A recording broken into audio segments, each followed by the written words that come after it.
আপনি একজন মুসলিম, আমি যদি জিজ্ঞেস করি বাবা হিসাবে আপনার দায়িত্ব কি, আপনি বলবেন আমি বাবা মানে আমি সন্তান লালন পালন করব, ঘরের দেখাশোনা করব। মা আপনার দায়িত্ব কি, সন্তান জন্ম দিব, খাওয়াবো পড়াবো, স্বামীর সেবা করব, ঘরের গৃহস্থালী কাজ করব।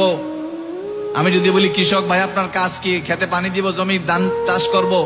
ব্যবসায়ী ভাই আপনার কাজ কি, কাপড় বিক্রি করব, কাপড় কম দামে কিনবো, একটু লাভ করে বিক্রি করব। যার যার দায়িত্ব স্পষ্ট, কোনো ভেজাল নাই। আমারে জিজ্ঞেস করলেন স্যার আপনার কাজ কি, আমি ক্লাসে পড়াই, পরীক্ষা নেই, খাতা দেখি, গবেষণা করি, আর্টিকেল ছাপাই, আমার কাজ এটা। যার যার আলাদা, সব ঠিক আছে। আমি যদি বলি as a Muslim what is your duty, একজন মুসলিম হিসেবে আপনার কাজ কি, একজন মুসলিম হিসেবে আপনার কাজ কি? বাবারা ভাইরা, একজন মুসলিম হিসেবে আপনার কাজ কি?